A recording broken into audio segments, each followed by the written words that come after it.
Hello and welcome to the second installation of building my DCC model railway, Chatham Junction.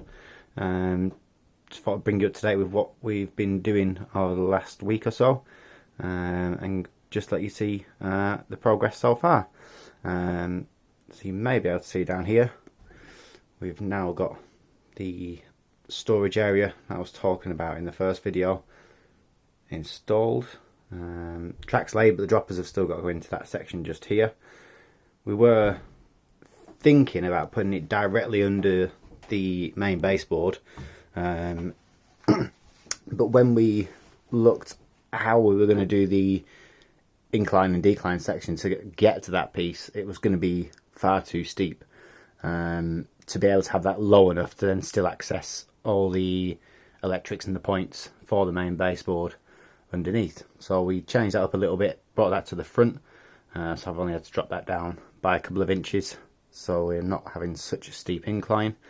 Spin around and show you where we started that section off. So as you can see, I put that point in on the outside main line just here. A lot of fiddling around to get this to work and to work properly. As you can see, we bored out a section of the baseboard, taking as little as possible away just to keep the structure and the stability of the main baseboard. And now we're running on some hardboard under here, disappearing down. And if we just go under the baseboard, yeah, you can see the platform that's on, and that's just secured in with some screws from the top. It's nice and steady enough, and it means that if we need to at any point, we can just pop them screws out, take those boards out and access any of the track. Check there is enough clearance under there to get my hand in to retrieve any locals that get stuck, and there's just enough room as well to get in and give the track a bit of a clean every now and then. As you can see in the last video, I was saying we're probably going to face off the edges of the layout, so that's been done now, and kids give us a hand painting that up. It's looking a bit tidier. Just whiz that all the way around. And as you can probably see, we're just at the stage of installing some point motors. Took a little break from doing them today because I think there's around about 32 in total on this layout. It's not including the sidings for the board down here, so I'm thinking I'm probably just going to leave them as hand operated because it's non-scenic anyway, so it doesn't really matter, and they're so close to where you're going to be operating the railway anyway. There's just no need for that. So yeah, I think we've got how many we've got in so far? 1, 2, 3, 4, 5, 6, 7, 8, 9, 10, 11, 12, 13 in so far. So probably just over a third of the way through. Been working on these Pico point motors that I had. I don't actually remember where I got them from. I think I bought a job lot at some point, and then inherited a few as well. Some of them are in quite good condition and some of them are not so good. The majority of them as well, I've found, were used on a last layout which I presume wasn't made on 12mm ply. I think it was probably made on 9mm, and obviously all the pins had been cut, so we've had to modify them slightly just to get them to work. Obviously I could have just gone out and bought new ones, but I think in the box that I had there was around about 24, so it's a bit of a waste really. So for some of them I've been able to just take the retaining clip off and actually sand that down, probably reduce it to about half the depth that it is now, and then the pins then been long enough to go up under the baseboard and into the point motor, so most of them have been okay like that. The next few that I'm getting to, some of them are missing the clips, like this one, and if I just put a standard clip on, I'm going to have the same problem anyway because the pins are too short. So what I'd have to do is sand them down as well, so it seems a bit pointless to go out and buy all the retaining clips then just to modify them anyway. So what I've been having to do is testing out some little brackets that I've made myself. It's only one that I've knocked up quickly and doesn't look very pretty, but I've tested this one out and this one works lovely. Just got to fit that to the inside of the baseboard now. Pop a couple of holes in each end for the screws, and that's pretty sturdy. I mean, it really isn't going anywhere, so I imagine that once that's fixed under the baseboard and the point starts throwing, there shouldn't be any problems with that moving. It should stay exactly where I've put it. I'll pop the screws in, and if we do get any slight movement, we'll just pop a bit of hot glue around the edges and it should stay where I've put it. So yeah, we've got the rest of them to finish off over the next few days. But yeah, it just gets a bit monotonous when you're doing so many of them, so sometimes it's good just to stop, and if you can, do something a bit different. It's quite easy to wire one up incorrectly or get one that's just playing up a little bit and can drive you mental. You really feel like just pack it in and not wanting to do anymore. So yeah, do as many as you can in one go, but don't push it. Just leave it, even if it's for a couple of days, and then come back to it. Today I put one in. I've got one I've had to use surface mounted motor for here, just because we've got the bracing under the board. I didn't really just want to play around a bit too much, and I had some of these, so I thought, well, let's stick one in and then we'll see how good we are at hiding it when we get to the scenery stage. But the hill's going to come down this side here, so we'll probably be able to hide it with some bushes and some foliage under there. Just show you the facings where we've put the switches for the point motors. This needs tidying up a bit, but we're getting there. Power cab's now mounted on the facing board as well. Switches as you go down, and then we've got to there. So we've gone round 3 sections of the layout, but we've only done a third of the point motor so far, because we've got all the ones for the station and the sidings to do down this side. But again, just take it steady and just do a few at a time. Saves you frustration building up with them, especially when you've got to modify them and fiddle around with them, and you can't just pop them in, push the pin straight through and be able to hold it in place while you play with it. It makes it really awkward. To fit them, you got to get them absolutely spot on, and you can't let go of the point motor to then test it to make sure that it's throwing properly. So you've got to secure it in place and hope for the best, and then when it doesn't work, take it back out and fit it again, and then keep going until eventually they work.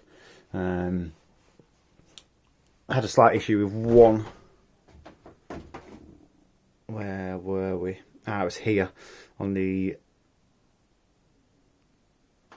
divide for the platform, which will go in the centre. Ideally wanted to run these off one switch, but just the distance between the two meant the power was dropping. I tried everything to change it. I'm sure it probably can be done, but again, just to save the frustration, just pop 2 switches in rather than pulling my hair out with it. For some reason I could get one to work and then not the other, so I changed the wire for a much higher gauge, thinking that the power wasn't coming through okay. Still it would only throw one, occasionally it'd throw 2.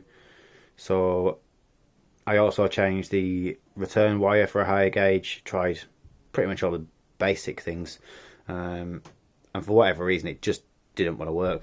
So we just changed the plan and put a couple of switches in rather than just having the single. Hoping I don't come across this problem again. If I do, I will have to find out why that was caused. I'm not exactly too sure yet. I mean, we've done a single switch for the crossover here and a single switch for the crossover here. Let's just see if I can throw one of those.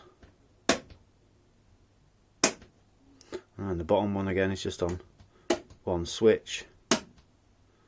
And that's working absolutely fine. So yeah, I'm not too sure why we had the problem with the other one, but like I say, if you get really frustrated with it, just leave it for a bit and come back to it later. Now I know a lot of people have their switches for their point motors mounted on to a panel, so they can stand and operate it. I suppose most people on this layout pop it next to the handset, but I'm not really going to be sat down all too often in here. I'm going to be stood more than sat, and literally it's just one step either side to be able to reach to the switches. And for the sake of the kids operating the railway as well, it's much more entertaining for them to walk to where the actual point motor is on the board and flick that individual switch, rather than standing in one place and just operating it all from a control panel. So that's where we've got to so far. Did a little test patch of paint on the mod rock over here. You can't see it now, so I've covered it up. but notice that I didn't work the mod rock enough. So you can see if I get a bit closer, it was still fairly holy, and the paint just pretty much went straight through, and it wasn't going to give me a good enough covering. So what I've just done is just banged up some newspaper with some water and PVA mixture and popped a couple of layers just over the top, and then I've just gone completely all over the top of it again with some PVA. You can probably see it's a little bit shiny still at the minute. Hopefully that'll dry overnight, and that'll give me a nice layer to actually then start painting that section up. Just run that all the way around. It just filled in any areas that were a bit too lumpy or bumpy as well with the mod rock. And then obviously this section here where we have bored out for the decline and the incline, probably from a bit further back, but from here to roughly around here underneath, I can get my hand in to access the trains and to clean the track. So that bit will be covered with hillside, so you won't see any of that. And then probably from around about here going around the corner, it's going to be a bit of a challenge because we're going to have to make a removable section for here, coming down and coming pretty close to the mainline track. So I'm hoping to hide that point mortar as well in there. So once we get to that bit, I'll do another video of how I managed to come up with something that I can cover that section with while still being able to remove it, and then while it's in place not looking so obvious that you can actually remove it. There's going to be a tunnel entrance around here, so this section will go into the hillside here as well. But yeah, we've got to come up with a plan to be able to cover this over, but be able to remove it as well to gain access to the track if we need to at any point. Don't know if you've seen while we've been going around. Last time we spoke about changing the track a little bit, so this crossover's gone into here now, so that you can access the inside platforms from the main line from this direction, so you can access it from both directions now, which is much better. I've popped the extra line to come between the two platforms in as well, which will just go to a dead end down there. Were there any other bits I was going to change while we were doing the last video? Yeah, just the sidings. I think we've just popped them in, so rather than just one storage line, we've now got the 3 on the top, and then we've got the 3 sidings on the board down here as well. I mean, ideally I'd have used left hand points rather than right hand points here, but I just had some in, and while we're in this lockdown situation, all the prices seem to have gone crazy for model railway stuff, so I've just used what I've got rather than paying nearly twice the price on eBay. I'm giving you plenty of storage down there. And then just to finish off, we'll just fingers crossed. I mean, it probably won't work now. It's been working all day, but you can guarantee it won't. Just run the HST round.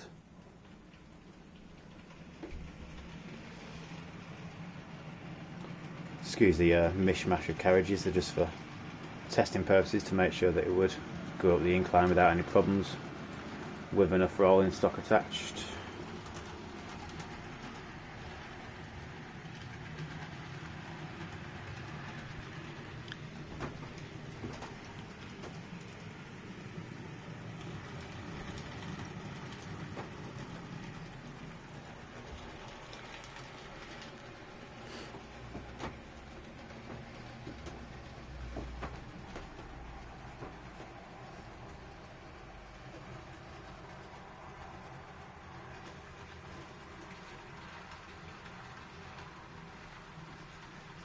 Again, there's no droppers in this section yet, but it's not working too bad.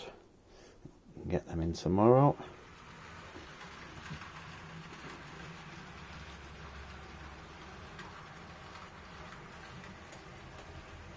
And this is only a single powered HST unit. There isn't motors in both ends, and just with the one powered unit, we're going back up the incline absolutely no problem at all, even at a nice slow speed.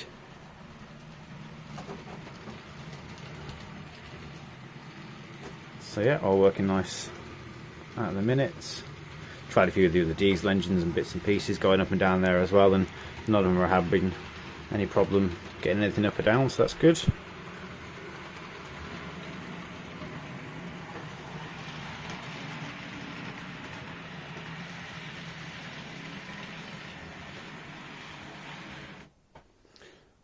There we go, so I'll be back soon once we've got the rest of the point mortars in and be able to show you that all operational with hopefully a few more trains running, and then get this back section painted up, do a little bit of a test diorama with some scenery before we go mental on there, because obviously it's quite a large area. I'm running the whole length and pretty much half of the two sides wanting to look spot on rather than just done in a bit of a rush and without any thought. So we'll get the base coat painted up on that, a nice dark brown colour, and then we'll do some practice with some bits of scenery until we're happy with what we've got, and then we'll start getting that laid up with different bits.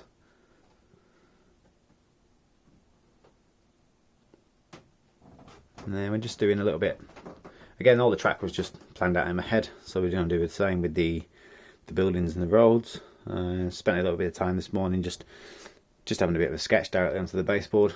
Best way I find to do it. Actually see where things are going to go. Obviously you need to get things, kits and stuff built up or buildings bought to know exactly how they fit, but just doing a quick sketch directly onto the baseboard I find is a really good way of coming up with ideas as to where things are going to go and where roads are going to disappear or appear from.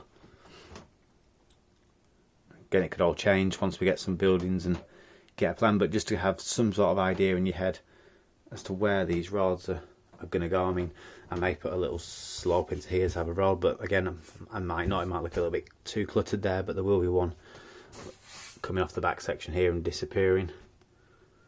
Might have a bit of a small farm unit over here. Section between the two tracks is going to be all hillside. I might put a bit of a gully in there with a bit of drainage just to make it a bit more interesting.